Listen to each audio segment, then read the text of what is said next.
All right, welcome everybody. Uh,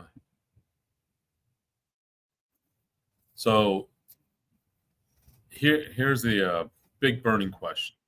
You know, oh, hold on.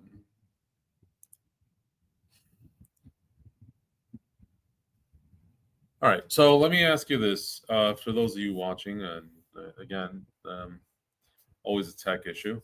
So, do your referral partners depend on your business development rep, or do they depend on your agency? If they do, then quite frankly, you're just leaving money on the table, and you're sacrificing your long-term growth. So let's go ahead and let's talk about this and see how we can fix that. All right. So I'm Julio Briones, and this is Homecare Owners Corner, where we talk about strategy for senior care businesses. So don't forget to give us a like, subscribe to the channel, and share this video with anybody who you believe could benefit from it.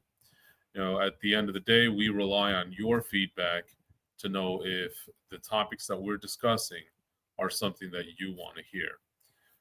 All right, so enough house cleaning right now. If you want to reach us at Briones Consulting Group, feel free. There is a link down below. You can find us at www.thebrionesgroup.com. All right, book free call. Let us know what you're thinking. Drop us an email. All right. So here we are. Let's talk about this today. It's one of the big mistakes that I see over and over as we work with businesses. A lot of senior care business owners, not just in the home care space, but when it comes to home health, hospice, even assisted living and independent livings, a lot of the business owners, they just shy away from business development and marketing. So they're not a real big fan of it. Like, I actually, just before I jumped on this live video, on the live version of this video today, I was talking it over with a client of mine, and he's like, I just don't like to do it. I don't feel I'm good at it because I don't like to do it. And then he was telling me about someone else in his organization that he's trying to get to go out there and do some of the sales related activity. And the guy's like, and person X over here, they're just not thrilled about going out either. So what ends up happening is that they have now two business developers that aren't doing a whole hill of beans. All right, they're just not doing a lot of anything. They're tracking them. They're using they're not really using the CRMs. A lot of times they're sitting at home. The excuse is, oh, I was making phone calls and all this other excuse and nonsense. They're not doing the work. Okay. So the one that is going out there and doing the work has done a great job about establishing a relationship with them. And because the owners are kind of out of the loop, there's no real relationship with the agency.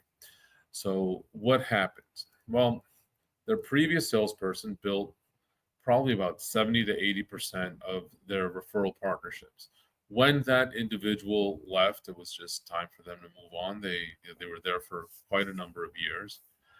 And they left, and they took all the referral partners with them because there was no relationship. And before somebody jumps down my throat and starts getting into the comments and said, oh, they should have had a non-compete, explain the reality of that. Having a non-compete is great. Okay. It can protect you, and it can give you the opportunity to go after somebody in civil court. Fantastic. If you're in a state, where that's still permitted and your non-compete is very narrowly defined so that it's done. So you'll get minimal amount of pushback. Great. Here's where the problem comes in. Okay. The problem comes in where the referral partners didn't leave because the person called them up and said, hey, I'm over here now. They left because there was no faith in the agency once the referral partner was gone.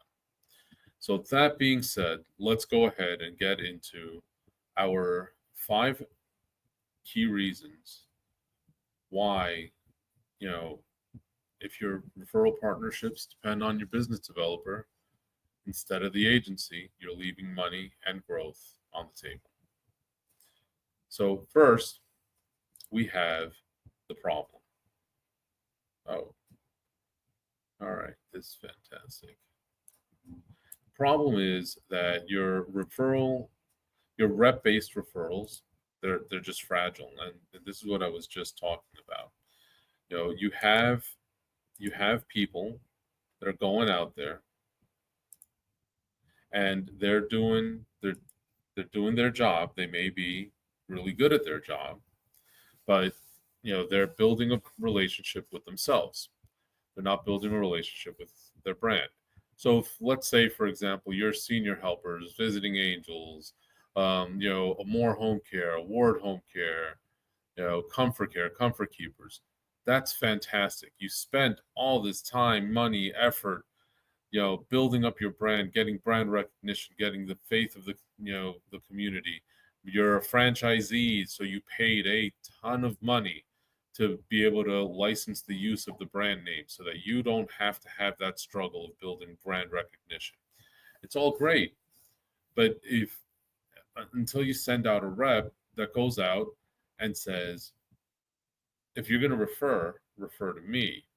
Don't worry about what agency I'm with. I'm going to make sure that you're taken care of. And the messaging is off and everything else, but what are you doing to correct it? So again, most referral partners, they'll end up connecting with your rep, not with your brand, not with you. And so with that rep leaves, like in this particular client that I was talking to earlier, the referrals slow down, or in some cases they can stop entirely from some facilities. And at the end of the day, that's just risky for your pipeline and for your agency's reputation. If you don't have a solid reputation that's built on your brand, people are going to start to forget, out of sight, out of mind. So, what's the fix? Well, the fix is simple. You want to make sure that you have a solid relationship built with your agency. So what's this mean? This means that I've talked about this a lot.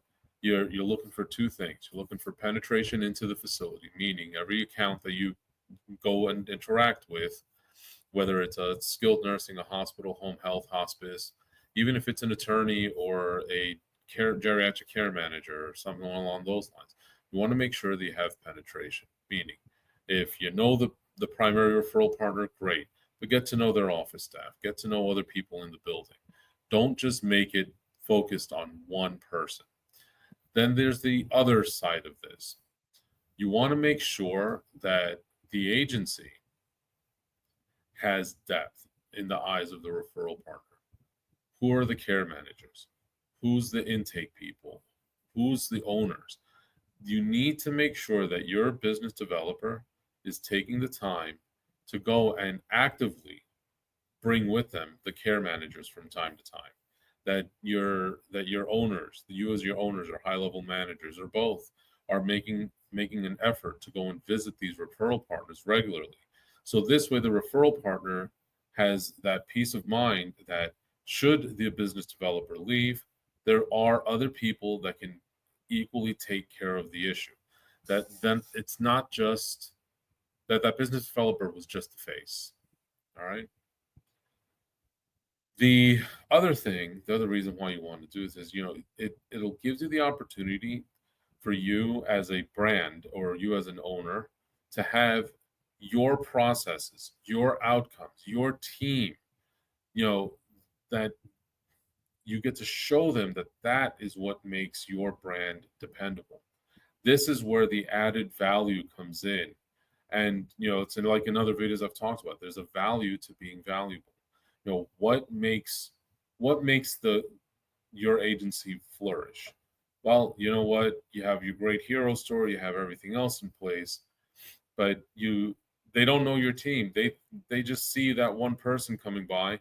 Yes, things get done, but out of sight, out of mind. And if you don't show them other team members, they don't know your processes, they don't know what's going on. The moment that person leaves, especially if you're not running like a good CRM, and we'll get to that later, but all of this, it makes it a very difficult transition. So understand that you want to build this so that you have the opportunity to show your referral partners all of it. Okay. So once again, if you're liking our content, please like and subscribe. And let me just ask you guys, as home care agency owners, as business development reps, whatever it is, and listen, this goes for you guys too. If you are a business development rep and your owner's refusing to come with you or anyone else in the office, you need to show them this video. They need to understand that you're not just asking because you're lonely and you want company on the road. You want to show them, you want them to go with you because it will help the process. It will actually improve your sales process. Way back when dinosaurs roamed the earth and I used to do sales myself, I used to insist on the owners coming with me from time to time, especially when I'm doing lunch and learns or just random days, because it helped the process. It meant more commissions for me, and it also meant more solidly established relationships for them. So, again, give us a like, share, subscribe, and answer me this. Does your office have depth and enough penetration in the accounts so that they know your brand regardless of who shows up? Something to think about. Because if you do, there is a payoff to this. The payoff is simple. When the referral partners see your agency as reliable, that your agency has a good, solid system to get things done, they become comfortable with the idea of referring, which automatically means more referrals for you. Okay. So understand that they, they're looking to, they want to work with you. Okay. It's something that I always talk about. When you have a facility, and I hear this all the time that, oh yeah, I go to these facilities and they don't even want to talk to me. Well, there's a reason for that, because if they have people they trust, it becomes, we're creatures of habit, and until that person messes up, it's going to be hard to transition. But if you're doing your processes right, and one of them is establishing depth and proof of concept, you get to do this. So when they see you as a reliable and effective referral partner, that comes with a big payoff, which is more referrals. The other big payoff on this is that you stop being just a name. You stop being XYZ Home Care from down the street. Now you become, in their mind, reliable part of their discharge and care planning problems. Now you have become a solution for them, not just another sales company. All right. So, give us a thumbs up, give us a like, let us know if that resonates with you. Does that make sense? Answer below. Let us know in the comments. Does that make sense to you?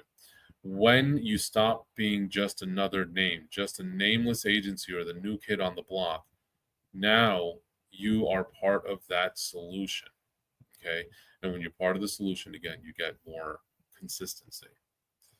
So are there other benefits to this? I don't know. I'm sitting there going, yeah, this all sounds great, but just one benefit isn't enough.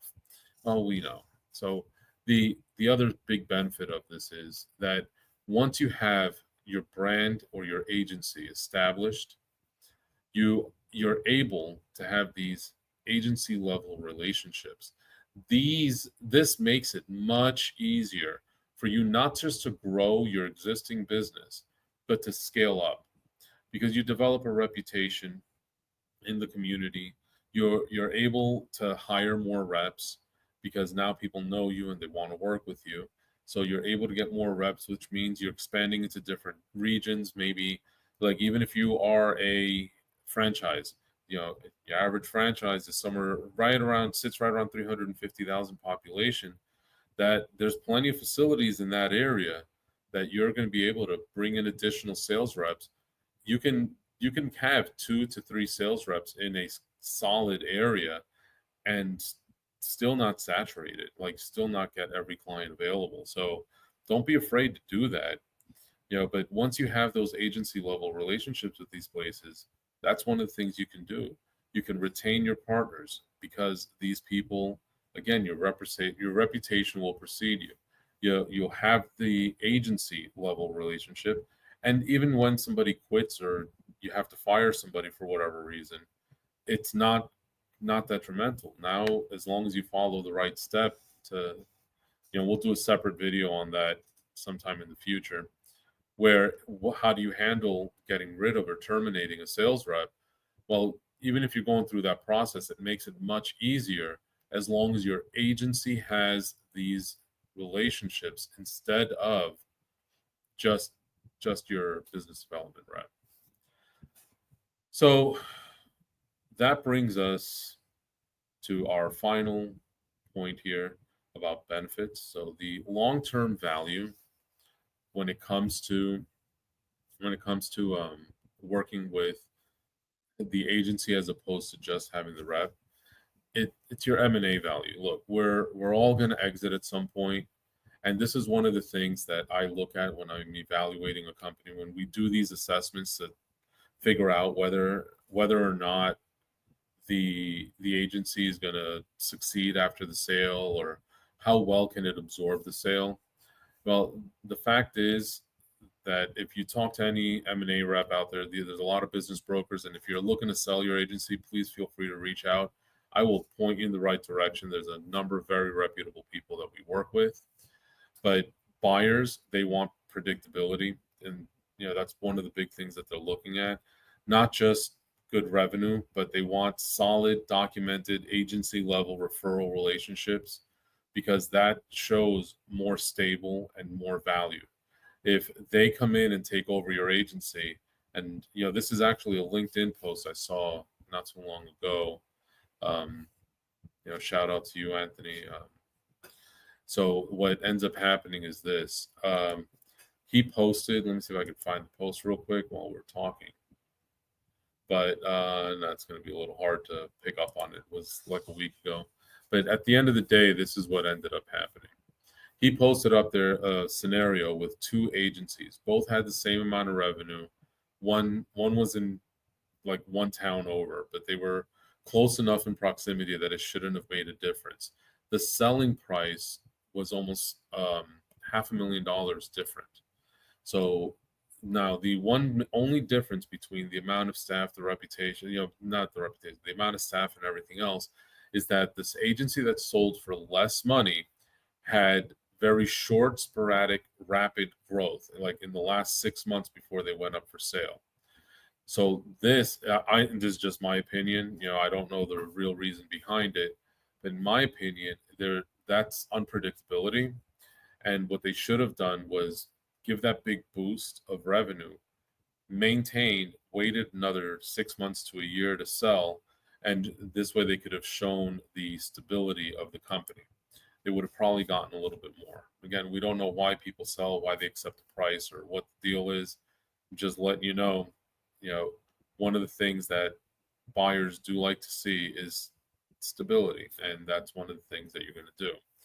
The other thing for long-term positioning is that in general, it just makes your agency easier to sell and a little bit worth more, because the fact is, if your business has a solid, dependable relationship with another business, and this is long-term, well established, that they're just a consistent and reliable referral partner for you, it makes your business more attractive, more valuable, because at the end of the day, that relationship will outlive your being the owner. It will outlive most of the staff that's in there. A solid relationship will also mitigate any problems that may come up. Your caregivers are going to screw up. The strength of your relationship with the agency is what's going to salvage that anyway. So it gives a little bit more flexibility for new owners when they come through. All right. So, all right. So once again, let us know your thoughts on this. Do you, in your experience, in your understanding of this, does the having a solid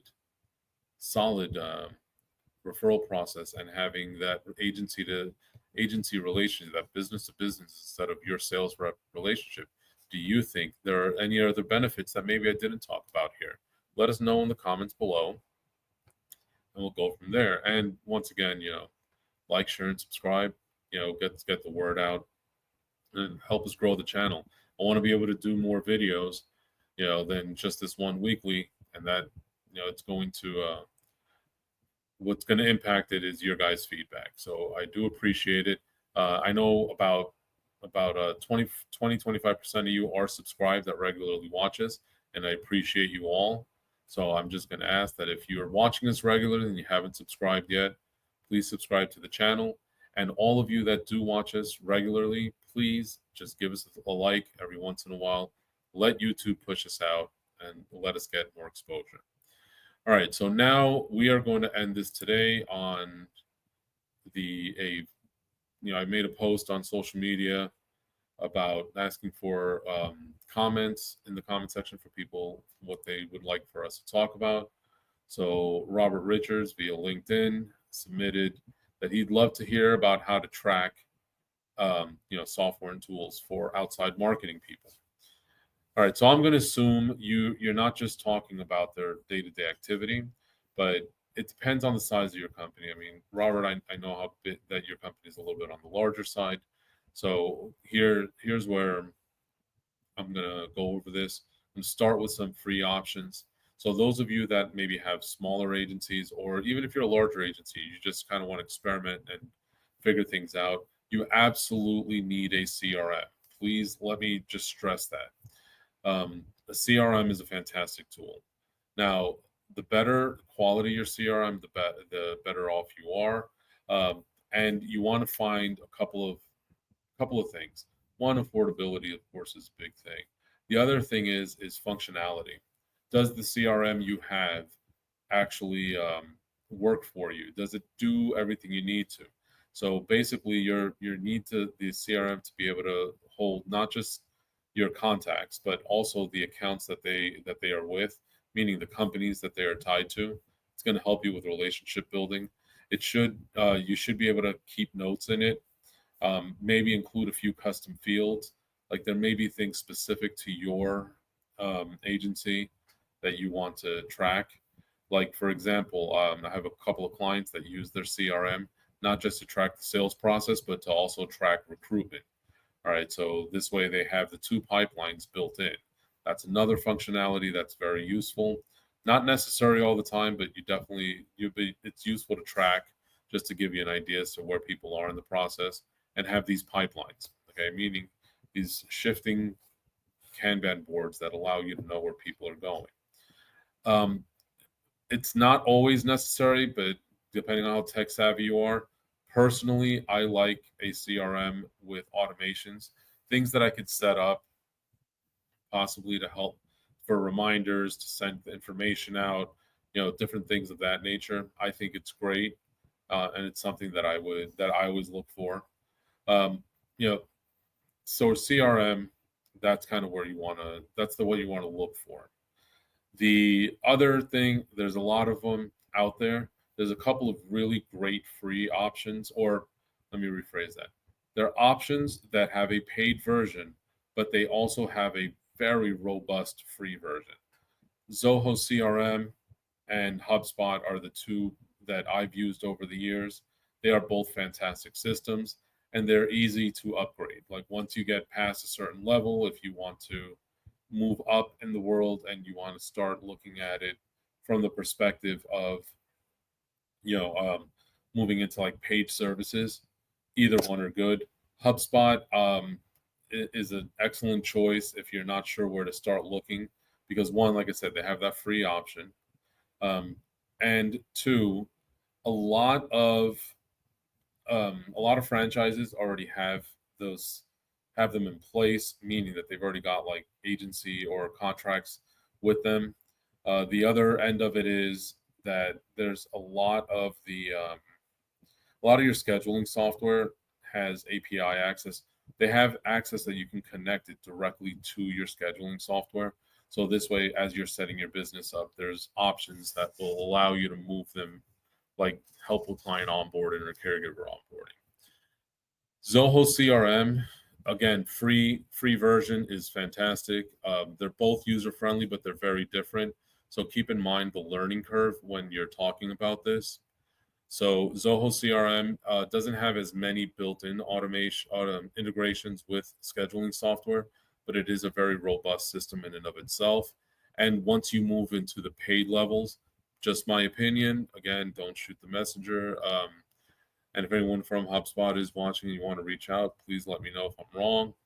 But the reality is that per dollar spent, you get a little bit more feature wise, from Zoho than you do from HubSpot. There's pros and cons to both. Like I said, HubSpot, the integrations are unbeatable. Zoho, I just find that they give you more bang for your buck. Then there are other very custom options out there. You have, like, for example, Homecare Marketing Pros. They have a very good product out there. There's a couple of other. I think Grow Homecare Marketing has a CRM product that they offer. There's a number of other companies that offer this type of service. Or you can just, instead of going through one of them, you can maybe open up your own Go High Level account. Like, that's another option out there. You have sales um, you have Pipedrive, you have Salesforce. I mean, it's really go and find something from along those lines that are good for you to use. Just use a CRM. That, however it is you're doing it, use a CRM. Now, as far as other tracking goes, like for activities, you can use or find very good templates out there for like dashboards and for other tracking. We offer certain services that that we have that will help agencies, like with tools. Like, we have our Home Care Owners Corner platform. It doesn't necessarily track things for you, but it does allow you to find the KPIs and things like that for you to do it. We do have another we do have another product that's going to be coming out relatively soon, that's going to give us the opportunity, that's going to give the ability for better progress and process tracking to home care agencies. Be on the lookout for that probably in the next like month or two. But we'll talk in more detail about that when it comes. So we have that for, there's tools out there. There's also a lot of tools out there you have, like, that you can integrate or kind of mishmash together. You can use products like Smart Sheets or Google Sheets or Google Forms and create dashboards if you're good with Excel like products. You can also pipe all of this into like Power BI if you're very good with data analysis and integrations. And then there's a number of other software out there that'll do it. So that's the second part of this. And then the final part is, there's physical tracking. Like, if you have company vehicles, which I'm a big fan of using wrapped company vehicles. People find them to be expensive. I find them to be invaluable from a relationship building perspective. But you can have that out there available. It's what it is. Some people will either install things like Fleet Tracker or that are built in. I have clients that use a cheaper route. They use like air tags or those Samsung tags. They put them in the vehicle somewhere kind of half hidden, and they can track where the vehicles have been all day. So those are the different options. When we're talking about software and tools for tracking outside marketing people, that's that. um, I do believe, on another note, there's a lot of great apps out there for VoIP systems, like voice over IP. So these are apps like Zoom Phone, Grasshopper, one Open Phone. Open Phone is probably the cheapest one that you could find that's really reliable. They have integrations with things like Slack or other systems, and even with your CRMs. So this way, they'll record the conversations. You can review them, find out what they're saying, what they're talking to. You have a dashboard so you can track their text messages. Again, it's not about spying, it's about quality assurance. So these are things that you want to make sure are being done. Sometimes they have issues like, hey, I can't seem to get into XYZ facility. They'll come because you, as an owner or high level manager, should be more than willing to offer solid support to people. So if they have that, you can just say, well, let's review what you've been doing. Let me look at your CRM, take a look there. Okay, so hey, we've seen these phone calls, we've seen everything else. Let's, this is what my suggest. Let's try this, or let's go about doing that. All right, so these are the different tools that you have available in solutions. Um, you know, uh, Robert, if you want to have a conversation in more depth, I'd have to get a better feel for what you're doing or not doing and what your actual goals are to give you more specific set of tools. So that's all for today. Just keep in mind, if you learn nothing else from today, that you want to make sure that you're focusing on building the brand, not just relationship, letting your salespeople build the relationships. And also, you want to make sure you avoid the other big mistake that of you being the salesperson building the relationship. You want to make sure that everybody that's referring to you they are relying on your agency, not any particular individual. It has a lot of payoffs in the long term, short term and long term payoffs, and all of this will help your business and grow. And hopefully, one day you'll have a very successful exit and be able to enjoy your retirement, or move on to whatever other project you're going to do. So once again, don't forget to like, share. Let us know your thoughts in the comments, and subscribe to the channel. You guys have a wonderful, wonderful rest of your day, week, weekend, whatever it is, whenever you're watching this. And we'll catch you on the next one. Thanks you all very much. Have a great one.